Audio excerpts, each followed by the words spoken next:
Marilah kita berdoa. Kasih karunia dan damai sejahtera bagimu dari Allah Bapa kita dan Kristus Yesus menyertai kamu. Amin. Bapak, Ibu, dan Saudara yang dikasihi Tuhan Yesus Kristus, firman Tuhan bagi kita dalam ibadah pertanggangan keluarga pada malam hari ini tertulis dalam kitab Daniel pasal 6 ayat 1 sampai ayat 15. Daniel pasal 6 ayat 1 sampai 15, demikian saya bacakan. Darius orang Media menerima pemerintahan ketika ia berumur 62 tahun. Lalu berkenanlah Darius mengangkat 120 wakil-wakil raja atas kerajaannya. Mereka akan ditempatkan di seluruh kerajaan. Membawahi mereka diangkat pula 3 pejabat tinggi. Dan Daniel adalah salah satu dari ketiga orang itu. Kepada merekalah para wakil-wakil raja harus memberi pertanggungan jawab supaya raja jangan dirugikan. Maka Daniel ini melebihi para pejabat tinggi dan para wakil raja itu, karena ia mempunyai roh yang luar biasa dan raja bermaksud untuk menempatkannya atas seluruh kerajaannya. Kemudian para pejabat tinggi dan wakil raja itu mencari alasan dakwaan terhadap Daniel dalam hal pemerintahan, tetapi mereka tidak mendapat alasan apapun atau sesuatu kesalahan, sebab ia setia dan tidak ada didapati sesuatu kelalaian atau sesuatu kesalahan padanya. Maka berkatalah orang-orang itu, kita tidak akan mendapat suatu alasan dakwaan terhadap Daniel ini kecuali dalam hal ibadahnya kepada Allahnya.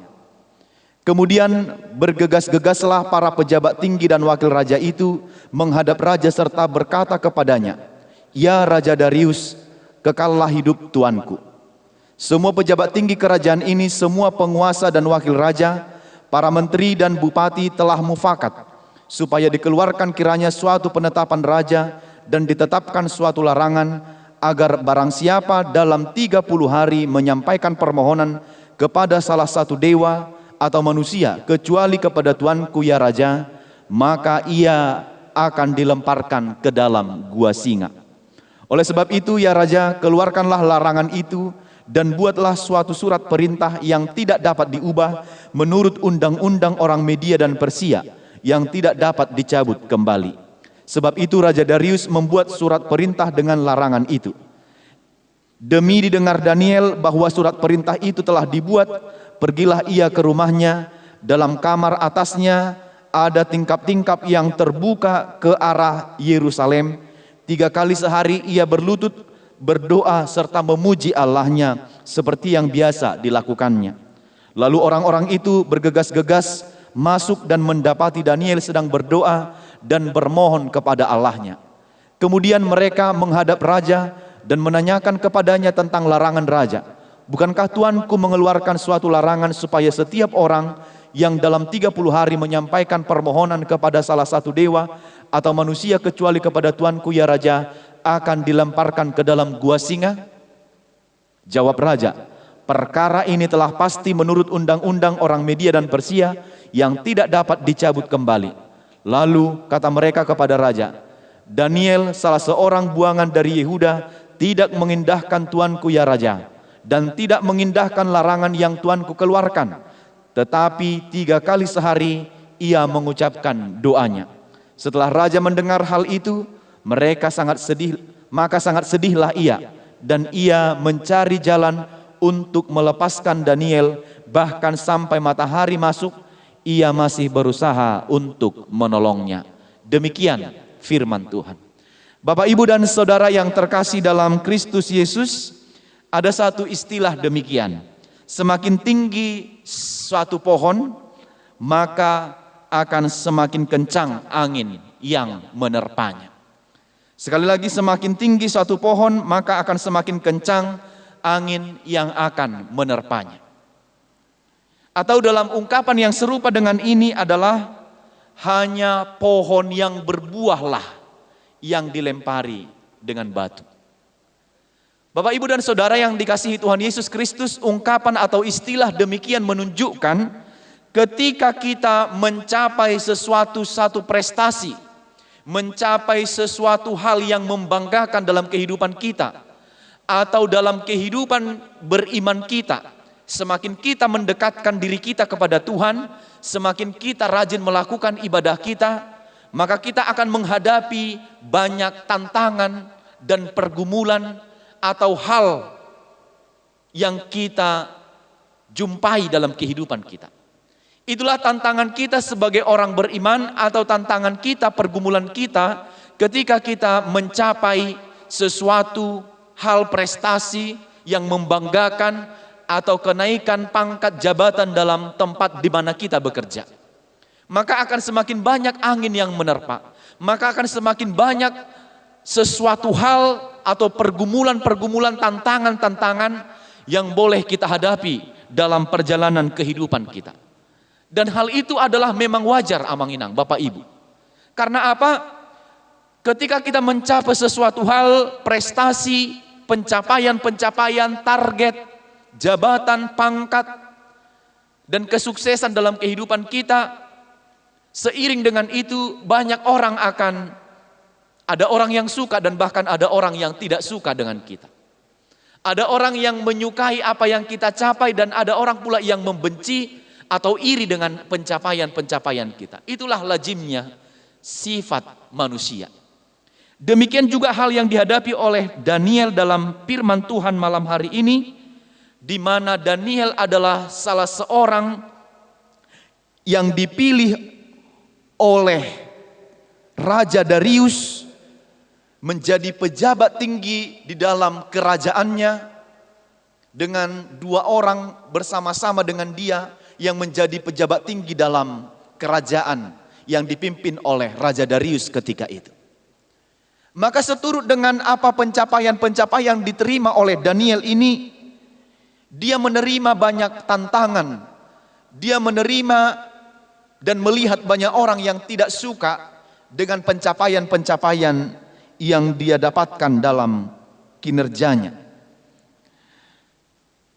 Bagaimanapun atau dimanapun kita bekerja dan di bidang pekerjaan yang dipercayakan kepada kita, mungkin ketika kita mencapai prestasi atau pencapaian-pencapaian dalam tempat kita bekerja dan dimanapun itu, mungkin 2 sifat ini akan selalu ada dan menghampiri kehidupan kita. Ada orang yang suka dan ada juga orang yang tidak suka. Dalam firman ini jelas kita lihat ada orang yang tidak suka dengan pencapaian Daniel ketika dia bekerja menjadi wakil raja atau pejabat tinggi dalam kerajaan Raja Darius ketika itu. Maka hal ini memicu iri hati, memicu kecemburuan, memicu kedengkian dari orang-orang di sekitar Daniel. Tetapi bagaimanapun tanggapan atau pandangan orang-orang di sekitarnya tidak pernah menyurutkan semangat Daniel untuk tetap setia dan melakukan pekerjaannya dengan baik, sebab dia anggap bahwa pekerjaan itu juga adalah bagian dari ibadah dan bagian bukti kesetiaannya kepada Tuhan. Bapak Ibu, itu yang perlu, catatan pertama yang perlu kita perhatikan. Pekerjaanmu dimanapun engkau bekerja saat ini, ingatlah bahwa itu juga adalah bagian dari ibadahmu kepada Tuhan. Maka lakukan dengan sungguh-sungguh, maka lakukan dengan baik, maka lakukan dengan sepenuh hatimu. Jangan setengah-tengah, setengah-setengah. Tapi lakukan secara maksimal, lakukan dengan apa yang bisa kamu lakukan. Jangan karena engkau tidak menerima sesuai dengan apa yang kau pikirkan, lalu kita mengerjakannya dengan setengah-setengah. Tapi melalui firman ini, Daniel melakukannya dengan sepenuh hatinya. Ya, sebagaimana orang, walaupun banyak orang-orang yang tidak suka dengan apa pencapaian-pencapaiannya, tetapi dia tetap setia melakukan pekerjaannya. Ini yang perlu. Daniel tetap takut akan Tuhan dan mengerjakan pekerjaannya dengan sangat baik. Karena orang yang takut akan Tuhan menjalani pekerjaannya dengan landasan melayani, sehingga tidak ditemukan oleh musuhnya itu satupun dari pekerjaan Daniel yang dapat dicemooh atau yang salah atau yang tidak baik. Itu yang membuat mereka menjadi pusing. Lalu mereka memikirkan teman-temannya ini bermaksud ingin menjatuhkan karir, ingin menjatuhkan Daniel dari jabatan yang sedang ada atau dari posisi yang sedang dicapainya saat itu. Maka teman-temannya yang lain cemburu dan iri ingin menjatuhkan dia supaya dia tidak ada pada jabatan itu. Maka mereka melihat tidak ada celah yang dapat diambil untuk menjatuhkan Daniel ini. Selain daripada mereka melihat bahwa Daniel itu orang yang setia, orang yang taat, orang yang patuh kepada Tuhan.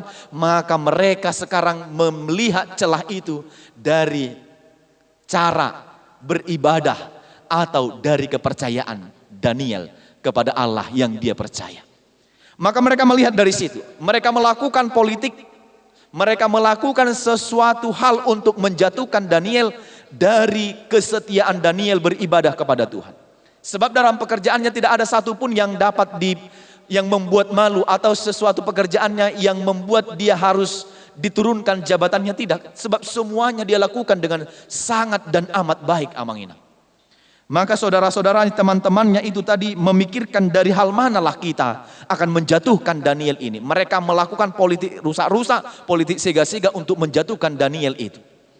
Maka yang perlu juga kita ingat dari sini, Amang Inang, kita belajar dari bagaimana Daniel ini bekerja, melakukan pelayanannya, melakukan pekerjaannya. Dia punya prinsip seperti yang tertulis dalam Kolose 3 ayat 23 itu, apapun juga yang kamu perbuatlah dengan segenap hatimu seperti untuk Tuhan, bukan untuk manusia. Sekali lagi, ini sudah sering saya katakan, miliki prinsip kerja, melakukan pekerjaan kita seperti untuk Tuhan, bukan untuk manusia. Maka melalui hal ini, Dia Allah yang mempercayakan kepadanya sesuatu hal yang kecil.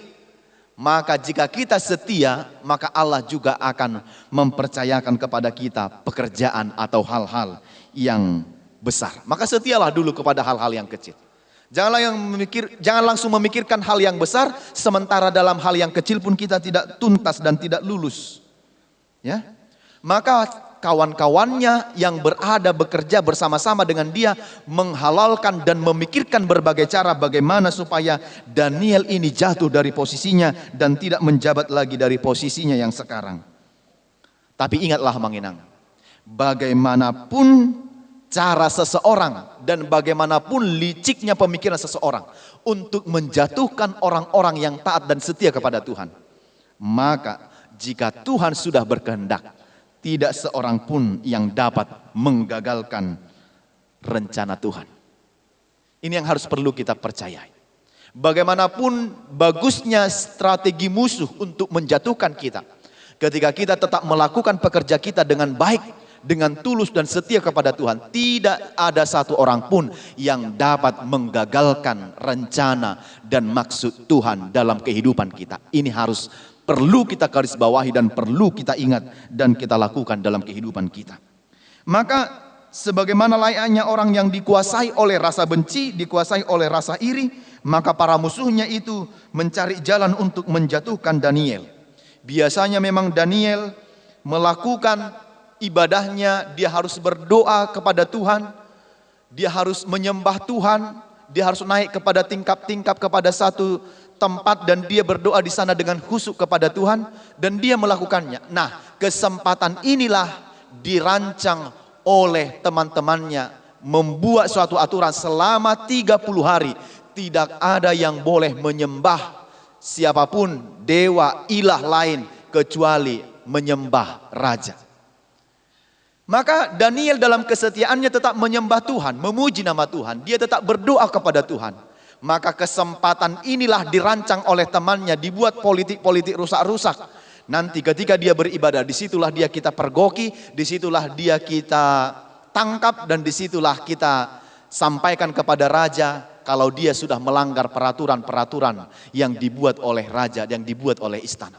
Maka mereka rancang aturan itu selama 30 hari tidak boleh beribadah dan bersembah kepada raja atau ilah lain selain kepada Raja Darius. Mereka putuskan dan raja setuju dengan peraturan yang dibuat itu. Maka pada satu kesempatan saat Daniel berdoa, disitulah mereka datang. Disitulah mereka menangkap Daniel. Karena mereka menuduh Daniel itu sudah menyembah ilah, menyembah Allah yang lain dan tidak menyembah raja. Bapak Ibu Saudara yang dikasihi Tuhan Yesus Kristus, maka sesuai dengan peraturan yang mereka sudah putuskan, akhirnya Daniel harus dijatuhkan ke dalam gua singa. Inilah satu keadaan, satu kondisi yang sangat sulit bagi raja ketika itu. Dengan hati yang sedih karena dia melihat kinerja Daniel ini dengan sangat luar biasa, akhirnya sesuai dengan keputusan yang sudah ditetapkan, maka Daniel itu harus dijatuhkan ke dalam gua singa. Dia akan dijatuhkan ke dalam gua singa itu, dan apa yang terjadi, Amang Inang? Selama 1 malam Daniel berada di gua singa itu, Daniel tidak apa-apa. Tapi Raja Darius sangat bergumul dalam hatinya, dia sangat bersedih, dan sepanjang malam itu dia tidak tidur. Dan pagi-pagi betul nanti kelanjutan dari firman ini, dia bangun dengan cepat dan dia langsung segera pergi ke gua singa itu dan memanggil Daniel, dan ternyata Daniel masih hidup. Maka Raja Darius berkata, apakah Daniel itu masih hidup dalam gua singa? Daniel menyahut, dia masih hidup. Dia katakan, malaikat-malaikat Tuhan menjaga aku di tempat ini.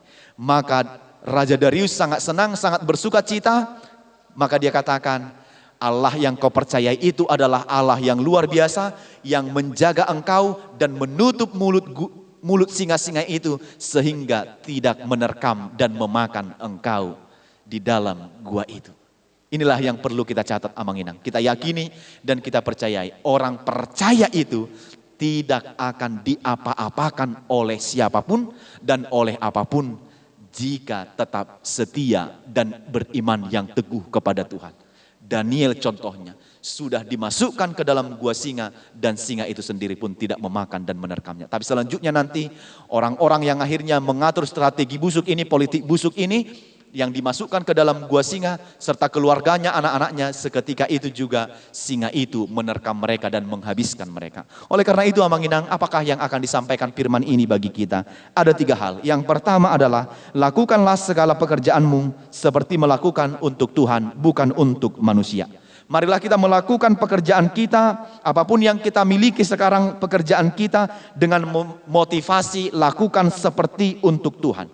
Jika kita memiliki pemikiran, konsep berpikir yang demikian, maka percayalah bahwa Tuhan akan mempercayakan hal-hal yang besar dan memberikan di luar dari apa yang kita pikirkan. Yang penting setia dulu kita pada pekerjaan kita yang sekarang, lakukan dengan baik seperti untuk Tuhan, bukan untuk manusia. Siapa yang setia dalam pekerjaannya, maka orang-orang yang setia itu melakukan pekerjaannya akan mendapat berkat-berkat yang melimpah dari Tuhan. Bahkan hidupnya, nyawanya, jiwanya dijagai oleh Tuhan, dan tidak satu mara bahaya pun yang akan menghinggapi kehidupannya. Lakukan pekerjaanmu dengan sungguh.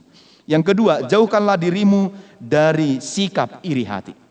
Bapak Ibu, sikap iri hati ini adalah penyakit yang sangat sulit disembuhkan pada zaman ini. Sedikit-sedikit iri hati, melihat orang lain sukses kita iri hati, melihat orang lain mencapai pencapaian-pencapaian yang gemilang kita iri hati, melihat orang lain punya sesuatu kita iri hati, melihat orang lain melakukan hal ini kita iri hati. Firman ini mengajak kita, jauhkan iri hati dalam kehidupanmu, sebab sikap iri hati ini akan menghancurkan dirimu sendiri. Ketika engkau tidak dapat mencapai seperti pencapaian orang lain, disitulah jiwamu, hatimu akan rusak karena iri hatimu yang lebih tinggi dari melihat keberhasilan, kesuksesan orang lain. Amang Inang, seharusnya keberhasilan orang lain, kesuksesan orang lain adalah menjadi motivasi bagi kita untuk hidup semakin lebih baik. Kita tidak iri kepada orang lain. Keberhasilan dia itu juga pasti akan menjadi berkat dalam kehidupan kita. Yang ketiga dan yang terakhir adalah bertanggung jawablah dalam tugas dan pekerjaan yang diberikan kepadamu. Apapun tugas, tanggung jawab yang diberikan kepadamu saat ini, maka lakukanlah itu dengan tanggung jawab yang penuh kepada Tuhan. Jangan melakukannya setengah-setengah. Seperti ketika saat engkau sekarang ini adalah orang tua, lakukan tugas tanggung jawabmu sebagai orang tua. Didik anak-anakmu dengan sungguh-sungguh. Didik keluargamu dengan sungguh-sungguh. Arahkan terus beribadah kepada Tuhan. Jika kita seorang anak, maka bertanggung jawablah penuh pada dirimu sendiri, dan bertanggung jawablah melakukan yang terbaik dalam kehidupanmu. Dan sebagai warga negara, apakah tanggung jawab kita sesuai dengan topik minggu kita adalah tanggung jawab orang Kristen dalam politik? Maka pada tanggal 9 Desember 2020 yang akan datang ini, kita akan melakukan pemilihan kepala daerah, pilkada serentak tanggal 9 Desember di beberapa daerah. Maka sebagai orang Kristen yang percaya, Lakukan, berikanlah suaramu, hak pilihmu dengan baik. Jangan engkau mau memilih hanya karena hitung-hitungan atau karena alasan uang. Jangan mau dibeli suaramu hanya karena uang. Tapi pilihlah pilihanmu sebagai orang Kristen yang baik. Lakukan tanggung jawabmu, pilih pemimpin yang baik dan jujur, yang memikirkan kesejahteraan rakyat, dan melakukan yang pertama dan utama adalah takut akan Tuhan. Itulah tanggung jawabmu sebagai orang-orang Kristen dan yang percaya di hadapan Tuhan. Amin. Kita berdoa. Bapa di surga, kami bersyukur dan berterima kasih menerima firman-Mu pada malam hari ini, mengajarkan kami untuk tetap menjadi orang-orang yang setia dan taat kepada Tuhan dalam sepanjang kehidupan kami, dan melakukan tugas dan tanggung jawab kami sebagai orang-orang percaya. Terlebih dalam firman ini diajarkan dalam hal politik, kami juga menjadi orang-orang yang memberikan suara kami, memilih pemimpin-pemimpin di tengah-tengah di mana kami berada, pemimpin yang takut akan Tuhan, yang jujur, melakukan pekerjaannya dengan baik, yang mampu mensejahterakan kehidupan masyarakat. Tolonglah kami agar dengan mata yang jernih, dengan iman yang teguh, memilih dan memberikan hak dan tanggung jawab kami sebagai orang-orang percaya untuk memberikan yang terbaik dalam kehidupan kami dan kehidupan bermasyarakat kami. Berkati firman-Mu yang sudah kami dengarkan agar kiranya berbuah dan boleh kami lakukan dalam kehidupan kami setiap saat.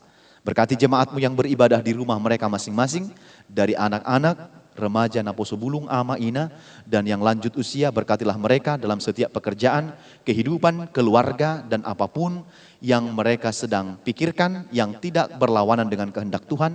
Kiranya Engkau sertai dan berkati untuk kehidupan yang lebih baik di masa yang akan datang. Berkati kehidupan kami, jauhkan dari segala macam penyakit. Engkaulah yang menyertai kami saat dalam pergumulan, saat dalam situasi yang sulit kami hadapi. Karena pandemi ini juga kami yakin dan percaya Allah kami sungguh luar biasa menolong dan menuntun kami kepada kehidupan yang lebih baik. Terpujilah nama-Mu, ampunkan dosa kami, dalam Yesus kami berdoa dan bersyukur. Amin.